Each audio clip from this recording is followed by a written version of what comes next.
Hello guys, मैं Sophia personal tutor से आपके लिए केमिस्ट्री की एक और नई वीडियो के साथ में। और हम यहाँ पर पढ़ रहे हैं क्वेश्चन पेपर 2020 का CBSE का एग्ज़ाम पेपर हम यहाँ पर सॉल्व कर रहे हैं। और यहाँ पर मैं आपको एक एक टॉपिक एक एक कॉन्सेप्ट पूरा कंप्लीट अच्छी तरीके से करवाने वाली हूँ। सो अगर ये वाले टॉपिक की हम बात करें, CBSE का जो भी हमारा एग्ज़ाम पेपर है 2020 की अगर हम बात करें तो उसके कुछ क्वेश्चन हम यहाँ पर डिस्कस कर लेते हैं। देखें तो यहाँ पर क्वेश्चन नंबर 30 की अगर हम बात करें बच्चों, तो क्वेश्चन नंबर 30 का ऑप्शन वाला जो क्वेश्चन था वो मैंने आपको लास्ट वाली वीडियो के अंदर पूरा कंप्लीटली सॉल्व करवा दिया था। और अब मैं उसका जो भी ऑप्शन वाला क्वेश्चन है उसको यहाँ पर सॉल्व करवाने वाली हूँ। ठीक है, तो क्वेश्चन नंबर 30 का जो और वाला जो भी आपका क्वेश्चन है, ठीक है, वो हम यहाँ पर देख लेते हैं। Account for the following. ठीक है, तो कुछ मैं आपको यहाँ पर स्टेटमेंट दूंगी और उन स्टेटमेंट के बेसिस पर आपको उनको डिटेल में क्या करना है, एक्सप्लेन करना है। ठीक है, तो अकाउंट फॉर द फॉलोइंग की हम यहाँ पर बात करने वाले हैं। ठीक है, तो यहाँ पर मैं आपको 3 स्टेटमेंट देने वाली हूँ जिसके बेसिस पे आप यहाँ पर डिस्कशन करेंगे। ठीक है, तो पहला पॉइंट उसके अंदर हो जाएगा sulphurous acid is a reducing agent.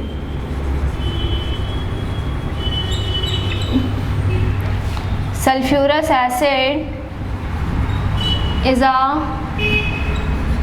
Reducing agent.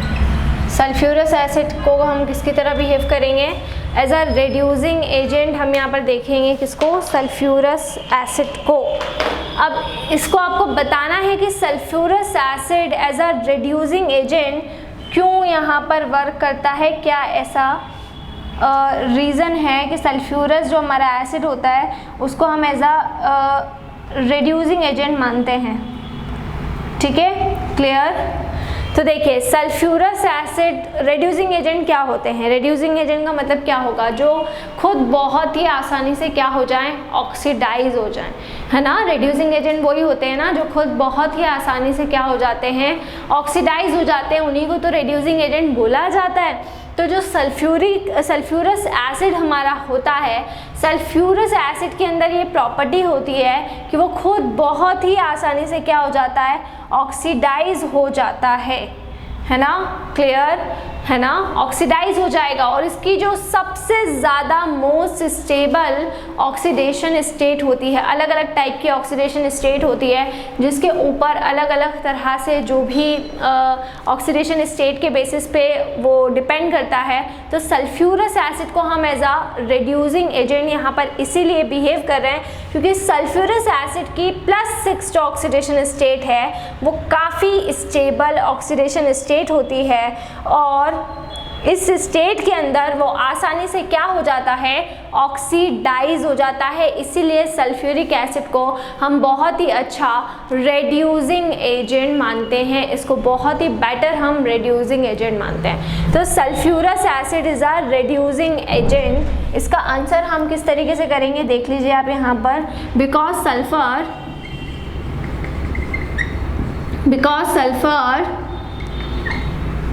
ठीक है, readily gets oxidized itself, है ना, क्योंकि जो सल्फर होता है बहुत ही आसानी से क्या हो जाता है, ऑक्सीडाइज हो जाता है itself to more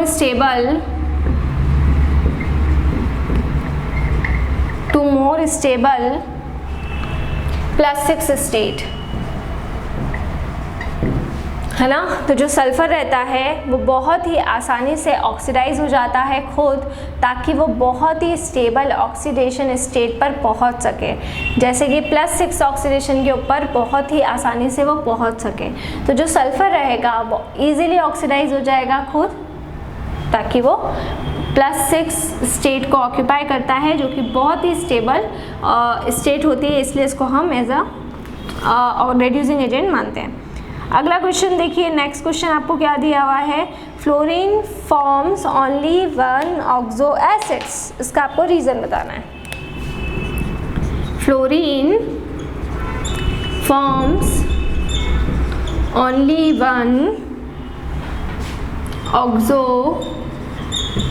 acid, fluorine केवल एक ही तरह का ऑक्सो एसिड्स का फॉर्मेशन करता है, ये आपको बताना है।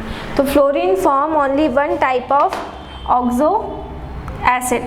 चलिए, क्योंकि फ्लोरीन का कॉन्फ़िगरेशन अगर हम देखें, देखिए तो फ्लोरीन का एटॉमिक नंबर 9 होता है। अगर हम फ्लोरीन को उसका कॉन्फ़िगरेशन के फॉर्म में एक्सपांड करें, जैसे कि 1s2 हो जाएगा, 2s2 हो जाएगा, है ना, और 2p क्या हो जाएगा, ठीक है, 1s2, 2s2 और 2p हो जाएगा 5, ठीक है। तो 1s2 होता है, 2s2 होता है और 2p क्या हो जाता है, 2p हो जाता है 5। सो फ्लोरीन के पास में आप देख सकते हैं d ऑर्बिटल नहीं होता, जबकि क्लोरीन की अगर हम बात करें, अगर हम बात करते हैं ब्रोमीन की, अगर हम बात करते हैं आयोडीन की, ये सभी ऐसे हैं जिनके पास में क्या होता है, डी ऑर्बिटल प्रेजेंट होते हैं, इसलिए आसानी से ऑक्सो एसिड्स बना लेते हैं, ऑक्सीजन और हाइड्रोजन से रिएक्शन कर लेते हैं। लेकिन हमारा जो फ्लोरीन होता है, फ्लोरीन के पास में कोई भी डी ऑर्बिटल नहीं होता, और इसीलिए इसी वैकेंसी की वजह से डी ऑर्बिटल नहीं होने की वजह से जो हमारा फ्लोरीन होता है वो केवल एक ही ऑक्सो एसिड का फॉर्मेशन करता है। तो यहाँ पर हम सीधे सीधे आंसर ये लिखेंगे, because of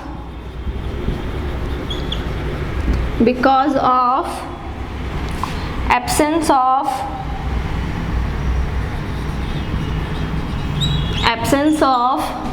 D orbital, because of absence of d orbital in fluorine।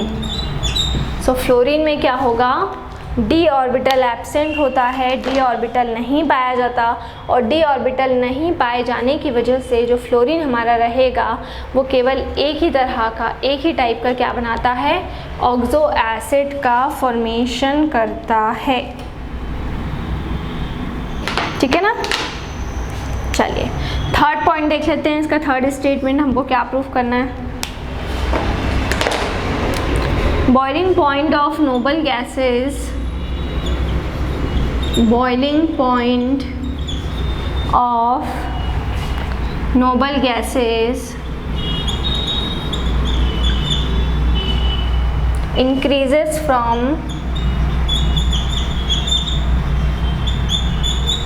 boiling point of noble gases increases from helium to radon, ठीक है। जो भी बॉइलिंग पॉइंट रहता है नोबल गैसेस का, है ना, वो क्या होता है, इंक्रीज़ होता है, कहाँ से कहाँ तक, हीलियम से लेकर रेडॉन तक वो इंक्रीज़ होता जाता है। तो boiling point of noble gases का जो भी बॉइलिंग पॉइंट रहता है वो इंक्रीज़ होता जाता है, कहाँ से कहाँ तक, हीलियम से लेकर रेडॉन तक, ठीक है। क्यों?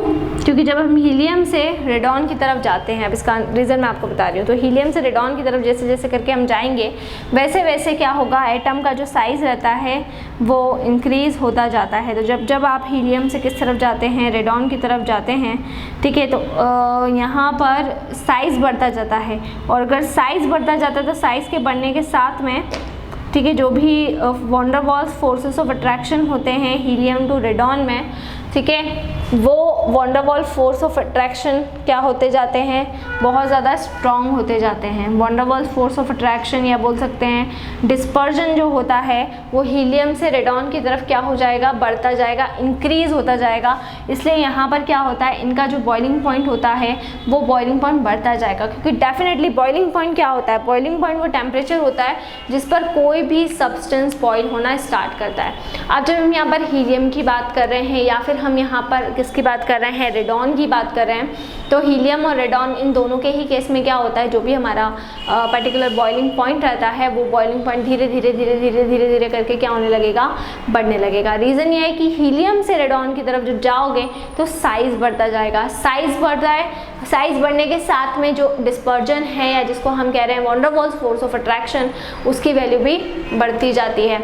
जब डिस्पर्जन बढ़ता है, जब van der Waals force of attraction की वैल्यू बढ़ती है तो डेफिनेटली अट्रैक्शन बढ़ रहा है। तो अट्रैक्शन बढ़ने के साथ में, क्योंकि इनको ना ही इनका शेल पूरा कंप्लीट होता है, ना ही इनको इलेक्ट्रॉन लेने की ज़रूरत होती है, ना ही देने की ज़रूरत होती है, तो डेफिनेटली जो फोर्स ऑफ अट्रैक्शन है वो बहुत ज़्यादा स्ट्रॉन्ग होगा और उसको तोड़ने में क्या लगेगा, टाइम लगेगा। इसीलिए हीलियम से जब रेडॉन की तरफ जाएंगे तो बॉइलिंग पॉइंट क्या होता जाएगा, बॉइलिंग पॉइंट आपका बढ़ता जाएगा। आ रही बात समझ में? चलिए तो रीज़न लिखवा देती हूँ मैं आपको। देखिए, because size increases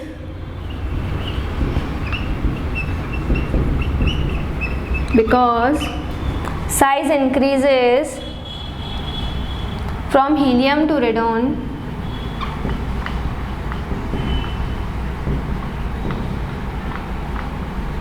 because size increases from helium to radon, dispersion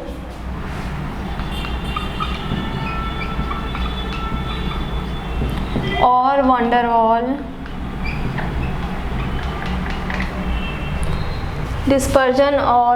Waal increases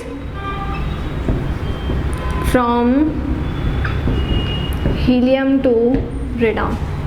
तो जो भी डिस्पर्जन है या जो भी वॉन डर वाल्स फोर्स है वो क्या होने लगेगा, बढ़ने लगेगा जब हम हीलियम से किस तरफ जाएंगे, रेडॉन की तरफ जाएंगे। तो ये 3 आपके क्वेश्चन थे जिनका आपको रीजनिंग करना थी। इसके जो और वाला क्वेश्चन था बच्चों, वो मैंने आपको और वाला क्वेश्चन ऑलरेडी आपको करवा दिया है। एक स्मॉल रिवीजन हम यहाँ पर देख लेते हैं कि एक स्मॉल रिवीजन, हम इस पूरे क्वेश्चन का एक स्मॉल रिवीजन किस तरीके से देखेंगे। तो इन तीनों क्वेश्चन की अगर हम बात करें तो हमारा जो सबसे पहला क्वेश्चन था वो सबसे पहला क्वेश्चन आपको दिखाई दे रहा होगा, जस्ट 1 सेकेंड। हाँ, sulphurous acid is a reducing agent. तो जो रिड्यूसिंग एजेंट होते हैं वो अच्छे कब माने जाते हैं, जब वो बहुत जल्दी ऑक्सीडाइज हो जाएं, खुद ऑक्सीडाइज हो जाएं। तो सल्फ्यूरस एसिड बहुत जल्दी ऑक्सीडाइज हो जाता है ना, और +6 जो कि एक बहुत ही ज़्यादा मोर स्टेबल ऑक्सीडेशन स्टेट है, उस स्टेट में पहुंच जाता है। सेकेंड हम बात कर रहे हैं तो फ्लोरीन जो होता है वो केवल एक ऑक्सो एसिड का फॉर्मेशन करता है, ठीक है। तो ये फ्लोरीन का कन्फिग्रेशन होता है और जो हमारा फ्लोरीन होता है वो केवल एक ही ऑक्सो एसिड बनाता है। रीज़न ये है क्योंकि फ्लोरीन के अंदर डी ऑर्बिटल क्या होते हैं, एब्सेंट होते हैं। बॉइलिंग पॉइंट की अगर हम बात करते हैं तो बॉइलिंग पॉइंट हीलियम से रेडॉन की तरफ क्या होता है, इंक्रीज होता है, क्योंकि जैसे हीलियम से रेडॉन की तरफ जाते हैं तो साइज़ क्या होता जाता है, साइज़ बढ़ता जाता है। और जैसे जैसे साइज़ इंक्रीमेंट होता जाता है तो साइज़ के इंक्रीमेंट होने के साथ साथ क्या होता है, जो भी डिस्पर्जन है या वॉन डर वाल्स फोर्सेस हैं वो हीलियम से लेकर रेडॉन तक क्या होते जाते हैं, बढ़ते जाते हैं। तो इसीलिए जो भी बॉइलिंग पॉइंट रहता है नोबल गैसेस का वो हीलियम से रेडॉन की तरफ क्या होने लगता है, बढ़ने लगता है, ठीक है ना। तो ये मैंने आपको यहाँ पर ये तीनों पॉइंट पूरे अच्छे तरीके से कवर अप करवा दिए हैं। नेक्स्ट वीडियो के अंदर हम क्वेश्चन नंबर 29 को डिस्कस करने वाले हैं। सो इसी तरह से जुड़े रहिए हमारे साथ में, वीडियोस को लाइक करते रहिए, चैनल को सब्सक्राइब करना ना भूलें। कोई भी डाउट, कोई भी क्वेरी हो उसे आप कमेंट बॉक्स में डाल सकते हैं। और अगर आप हमसे ऑनलाइन होम क्लासेस पढ़ना चाहते हैं तो हम आपको वो फैसिलिटी भी प्रोवाइड करा रहे हैं। हमसे ऑनलाइन होम क्लासेस पढ़ने के लिए डिस्क्रिप्शन में जाकर सारी डिटेल्स ले लें और हमसे कॉन्टेक्ट करें। घर पर रहें, सुरक्षित रहें, बाहर ना निकलें, बहुत ज़रूरी हो तो ही बाहर निकलें। Stay home, stay safe and study hard. दूसरी चीज़ 9th और 10th का कंटेंट आपको ऑलरेडी अवेलेबल है, ठीक है। 11th 12th आपको ऑलरेडी अवेलेबल है, तो घर पर रहकर ही पढ़ाई करें। 2020 में 2020 का जो भी पेपर है, एग्ज़ाम पेपर है, उसको आप सॉल्व करें। So stay home, stay safe and study hard. Thank you so much. Thank you.